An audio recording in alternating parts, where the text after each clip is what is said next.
What's up, people? I know it's only been 6 games since the last Mariners video, but it's a good time to check in for obvious reasons. Mariners have played 6 games since my last video, and they have 6 more, so it's the halfway point anyway. And I mean, they clinched, so the attitude, the demeanor, the outlook for this season has changed significantly now because we're in. We don't know exactly where we're going to be in, but we know we're going to be playing in the playoffs. And there is some debate over whether or not the team should try to win these next 6 games. And it's worth discussing. But I just want to talk about this team for a second here because this is a big deal. And for those of you who maybe aren't Mariners fans or don't really watch baseball or whatever, you don't totally get it. But it's been a while. It's been over 20 years since this team made the playoffs. And now we're here. And that was my goal for this year. If we could make the playoffs, I would be happy. So let it be known that whatever happens the rest of the way, I am happy. Of course, you want to achieve more, and more is certainly on the table. But I'm not I'm not going to sweat it. At this point, this team has shown they are moving in the right direction. They can get a lot better next year, and they have a chance to be noteworthy for years to come. So, look, they've taken that step. They've taken that big step forward. And given where we were a few months ago, when we were, I think, at one point 10 games under 500, something like that, it's I'm really appreciative of it. I really am. The numbers on this page are a day late because it does not account for yesterday's game yet, where we clinched. But let's think about this for a second here. Let's take a look at what we got because honestly, a lot of people with valid reasons are not thrilled with the way this team is playing lately because they are in a little bit of a downswing. They had a 3 game losing streak at one point. They lost 5 out of 6 at one point. They've lost games to teams and they've hung tight with teams that are terrible and not competing for anything. I mean, honestly, last night it was beautiful, but some people were fairly disappointed, were correctly, I think, disappointed that we didn't just bash Oakland's brains in, given the fact they had a nobody pitcher. But I just want to highlight something here real quick to be completely fair about this team, and that is during a 162 game season, you're gonna have low points. All right, and if you look at this a bar graph of every game we played this year, you see it. You can see, you start out with the 2 wins, and then you go down, up, down, and then you go up, and then you go way up, and things are just like going through the roof here for an extended period. And then you trail back down here. You lose a bunch of games, including some you maybe should have won. You go back up. Like, the team is slumping a little bit right now. There's no way around it. Losing that game to Kansas City was humiliating. Losing 5-0 to a Texas team with nothing to play for. Yeah, I think it was Texas. And bullpen start on the mound is bad. But this isn't like football where there are only 17 games. No team is going to avoid going through slumps, multiple slumps in a year. It just can't happen. It's physically impossible. And bottom line is this: right now, we're kind of in the middle of or at the tail end of a slump where the team hasn't been playing well. And quite simply, either the team is going to come out of the slump over the next 6 games and go into the playoffs and they can beat anybody, or they won't and they're not going to be able to beat anybody. We've seen what this team can do when they're clicking. We've seen what this team can do when their main guys are eating. And we've seen what they can do when they don't. So, for me personally, people are getting caught up in our wild card spot.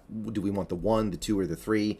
A lot of people say we want either the 1 or the 3. We want to avoid the 2 because we don't want to play Houston. Some people are saying we want to play Cleveland, and some people are saying, what are you talking about? Cleveland's playing so well right now. We want to play Toronto. And then people are like, no, Logan Gilbert's terrible against Toronto. We want to be playing Tampa. And I just I don't want to get too caught up in that, okay? For one, we're in, okay? We're in. And now anything can happen. We're going to be playing these shortened series. We've got a really good rotation. We've got multiple options for our three starters in a 3-game series that are reasonable and well thought out and not at all like something that should make us completely terrified if we end up having to lean on them. And all these teams we're playing, they go up and down too. Like, look at the Yankees. The Yankees looked like the greatest team of all time for the first couple months. And then they actually looked like one of the worst teams in the league for a month and a half, it felt like. And now they're back up. Now they're one of the best teams in the league again. They're cruising towards the division title, and they're a team that can absolutely threaten in the playoffs. So that just speaks to how random this stuff is. So what I'm trying to say is, don't worry about that so much. There's a lot of stuff happening here that is just kind of out of our control. We just have to sit back, enjoy the ride, and hope the team is playing right at the right times. And overall, when I look at this team, I see rotation that is still reliable and solid.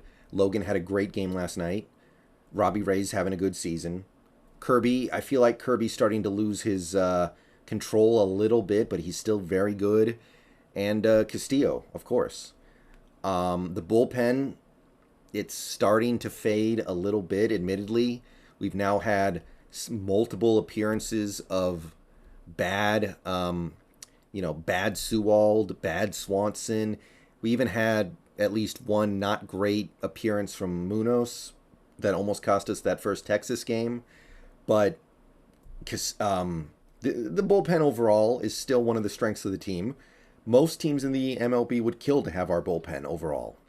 So it's still just about this lineup. And again, either these guys who can go one way or the other play well in the playoffs and we can beat anyone, or they don't. And whether or not that happens, it just feels kind of random. Julio's coming back on Monday. He's going to have 3 games to get his motor running. And if he can do that and go into the playoffs and play well, then it's a tremendous boon to this team's chances.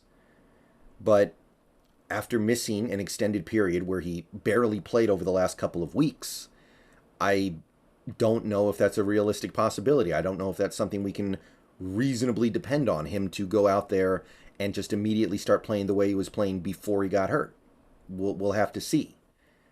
And I see a lot of guys on this team who can just go either way. Like Tai France, it seems like sometimes he's about to snap out of the slump, and then he just starts grounding every single pitch right to the shortstop. I swear Tai France has an innate ability to hit every ball right to the shortstop sometimes. Like, if I were playing shortstop against Tai France, I feel like I would just stand like 3.5 steps to the left of second base, and I'd never have to move.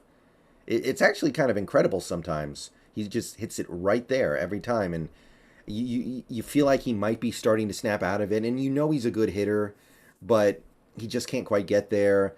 Haniger seems like he's snapping out of it, but then he starts swinging at pitches up mile out of the zone.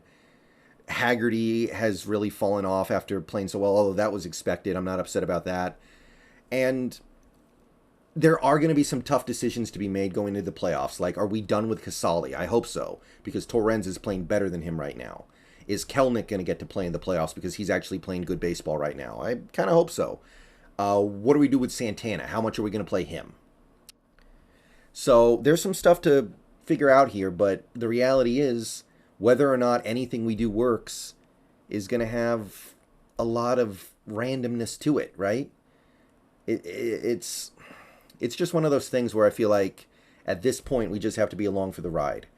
Like a guy like a Cal Riley, who clinched the playoffs for us last night. He's a great player. He's one of the best catchers in the league. But he does bat just over 200. Maybe 210 now. Probably just shy of 210.